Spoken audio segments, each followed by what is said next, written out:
Alright, another dream. This is a dream. Man, it's cold. I had this dream not last night, but the night before. I'll try and put it together as best I can. A lot of these dreams I kind of have to fill in the blanks, but it all comes together most of the time to form a coherent story. Coherent in the sense of things happen on a timeline. But anyways, if that even makes sense, they happen as events unfold, not so much just whatever, whenever, however, most of the time. Anyways, the dream, I don't think I was married to Emily. I think I was single at the time. And I had been talking to somebody. I think I was working at Transmatic, because I worked there in real life through a temp service, and I haven't thought about that place in a really long time. But somebody told me that there was a really nice town up north that there was a job, but this guy was looking for somebody to do. He gave me this phone number, and back then I would have been in my very early 20s. I was making like $10 an hour. Or something really low like that. I was not making good money. I would say back then, if I took home $400 a week, and $65 went into my gas tank just for the week, just for gas, you know. So I was thrilled at the idea of a job where I made more than $10 an hour.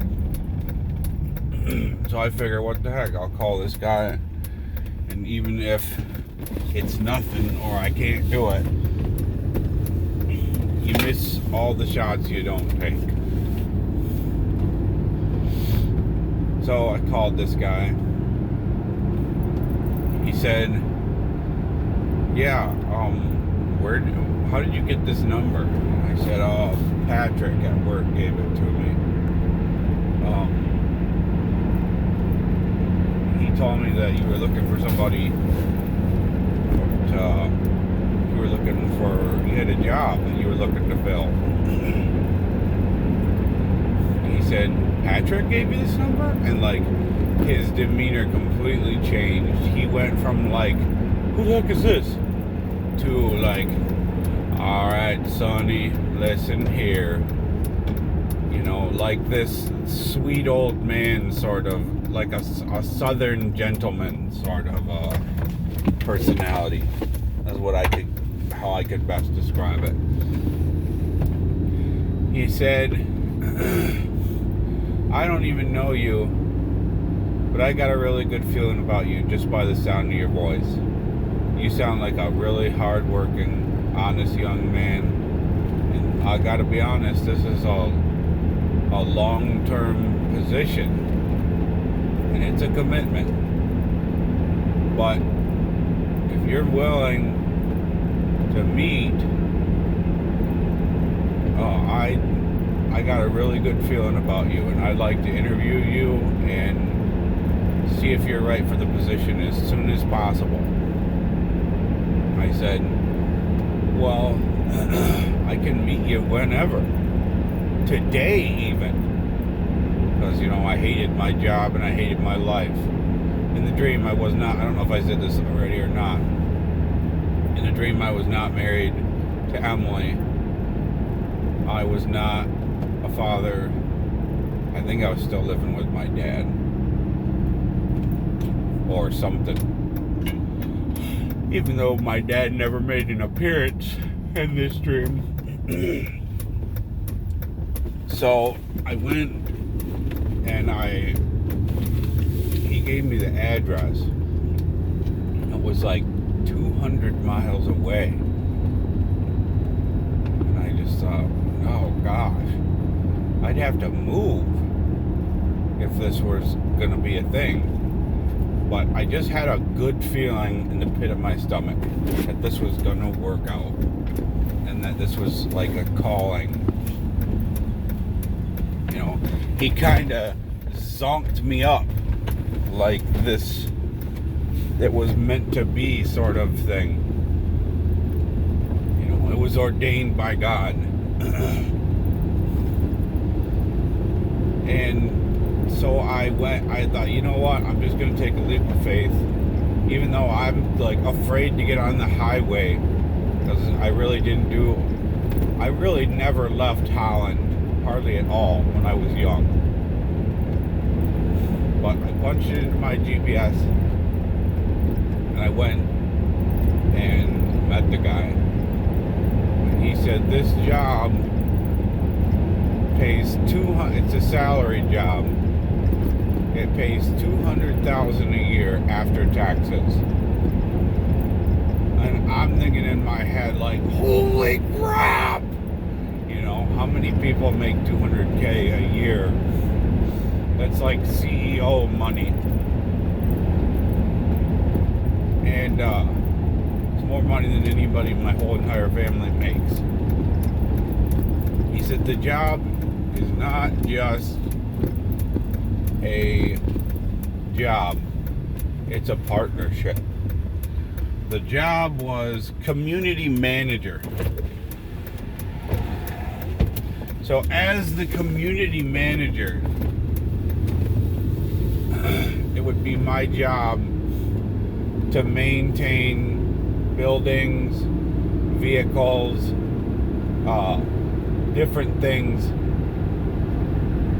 in this very, very small town. This town was about 150 miles away from any other town.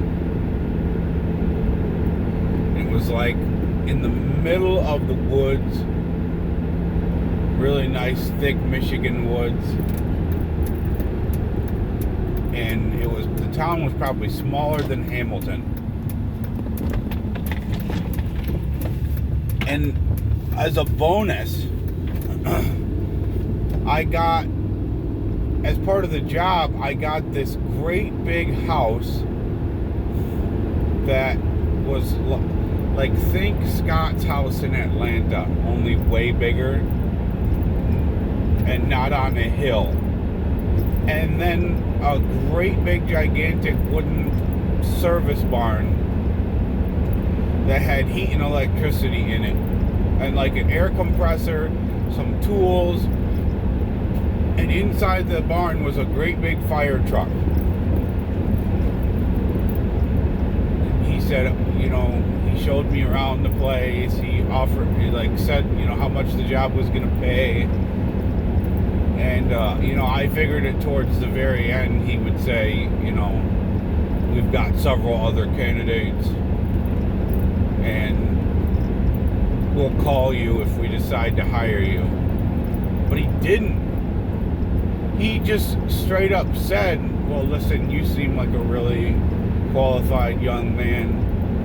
I'm really interested in offering you this. So I'm going to extend this offer to you right now, if you want to do this. The community would love to have a young man like you.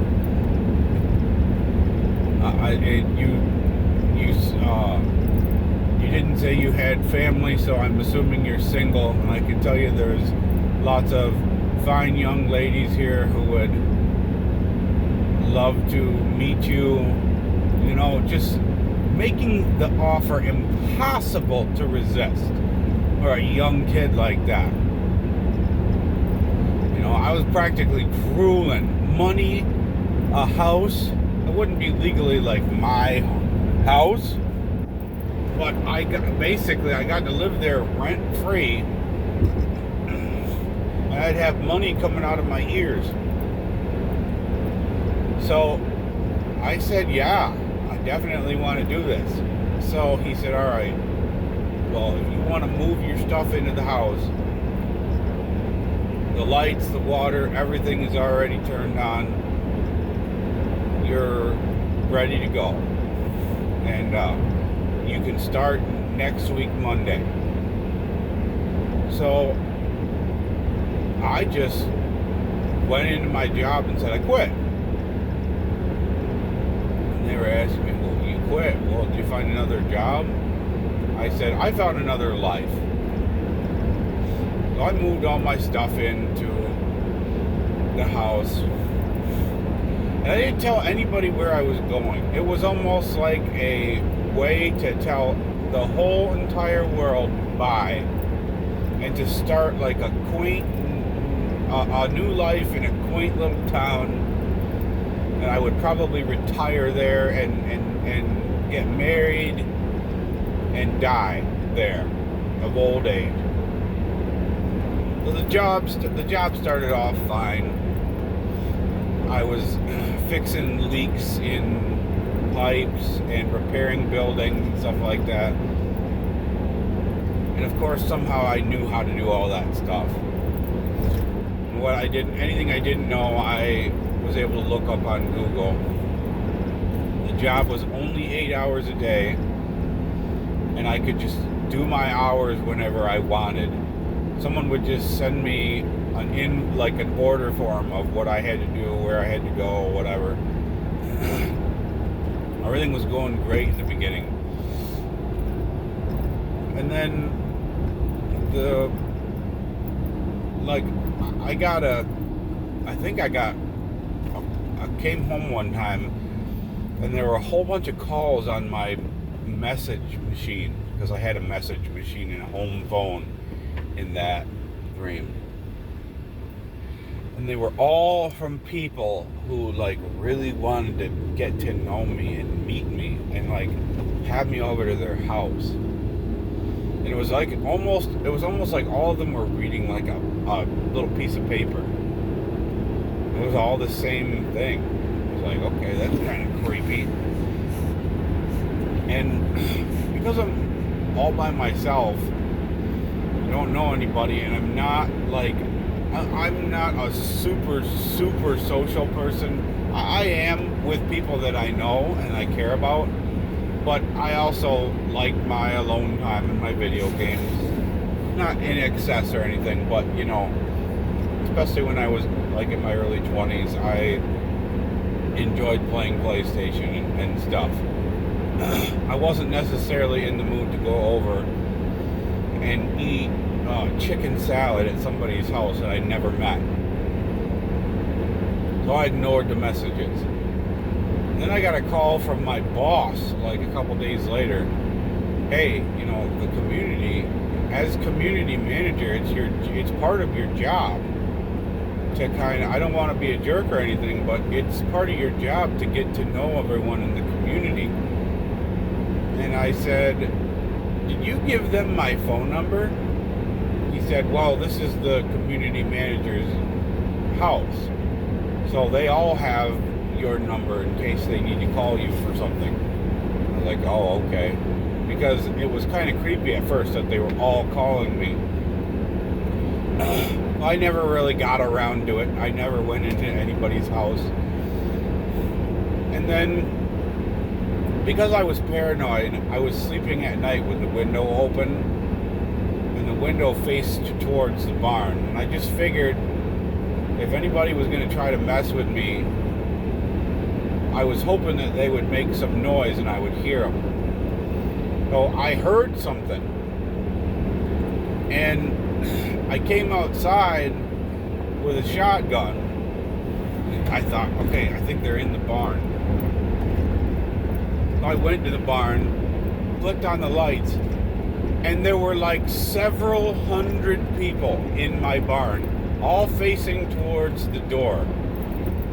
And when I when I flicked on the lights, they were all like, surprise! You know, this was like 2 in the dang morning. And I'm just standing there in my underwear with a shotgun, like with my mouth open, like, you know, what the heck? Like, you're not going to take on 200 people with one shotgun. And not that they were there to hurt me, what they wanted to do, every single person got in a line and extended their hand to me and shook my hand and introduced themselves. And then they all formed a line and walked down the dirt driveway. The whole community had walked to my house to be in my barn and to wake me up. Whenever it is that I happen to wake up, they were going to shake my hand. But they knew that if they were there starting at 2 a.m., whenever it was I decided to wake up, they would just stay there until I woke up. And they all had these great big warm smiles on their faces. The only person who didn't was the very last guy in line. And he looked like he wanted to kill me. He was this big dude named Mr. Hurt. And he was my boss's like assistant. And he looked at me with like a fighting, like his arms were at his side. He had clenched fists. And he just stared at me for a second. And then he reached into his pocket, held up a pair of keys, and then threw them at the fire truck. No, because it was an old fire truck, and I didn't have any keys to the truck. Hang on.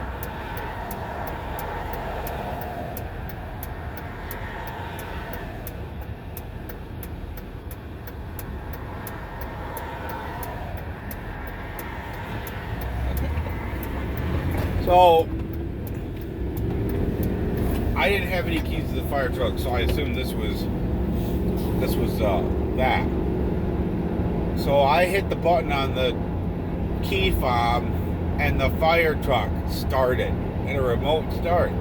Okay, that's cool. I was extremely weirded out by everybody in the barn, but I still didn't like really care that much. I still didn't start going to people's houses or anything. What I had come to learn, look, because I started getting threats from my boss. It said, you know, the last guy who was in your position wasn't really much of a social person either. And he didn't last very long. He didn't say, like, yeah, that guy left. He just said he didn't last very long. And, like, my cell phone reception, because at this point I thought I would give a call to, like, my dad or whoever, just to let him know where I am, so I could see somebody familiar. But my cell phone wasn't working. It just said no service. And I really didn't want to call anybody through the house phone because I was afraid that, you know, they could possibly be listening, which I think they were. Because otherwise, how could they know that these people were calling me? Well, it turned out that this whole town was like part of this cult. None of them were allowed to leave. And because the town was like 150 miles from anywhere, it was just 150 miles of woods. And so you either like assimilated with this cult and like believed in what they believed and became one of them, or they'd just kill you. And their last community manager had not worked out. And they had like recruiters on the outside. Patrick from Transmatic, who I don't think was a real person in real life. I do remember some of the people's names that I worked there with. There probably was a Patrick, but I can't put a face to that name. Patrick was like one of their recruiters.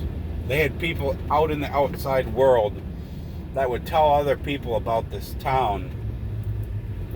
And they'd go, that were looking for like a new lease on life. And they'd go there and they'd find an accepting community, a small town accepting community. And if it didn't work out, they would just kill you. And this whole thing like kind of dawned on me when I realized late at night they had a gate around my property, around the front exit and entrance to the road. So unless I wanted to smash up my truck, I couldn't leave the property in my truck without somebody, I would have to do it in the daytime, and then if somebody could see me. Somebody could try and follow me and stop me.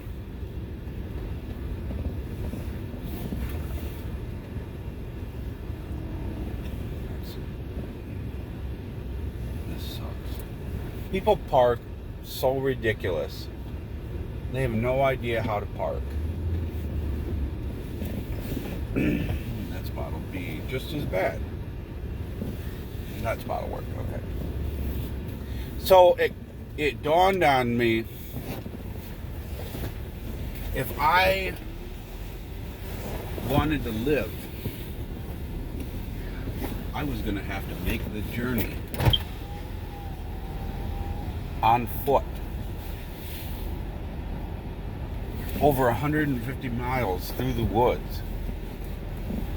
Because the only way to get out was the woods that bordered my property. Was 150 miles of woods, and that was going to be the only way that I could get out. So I went and got like my backpack, my hunting backpack, and several, like a tent and some camping supplies and some fire making tools, knives, cook pots, some other stuff, whatever I could carry. I put some shells in my shotgun, and it was the middle of the night, like in the summertime. And I was do or die with this. Loaded up my shotgun and headed out the door. I was going to make the 150 mile journey. Just leave everything, because I figured either I make this journey or I'm going to die. And that was where I left off in the dream. I was leaving. And I didn't know what was going to happen. But that's all I got.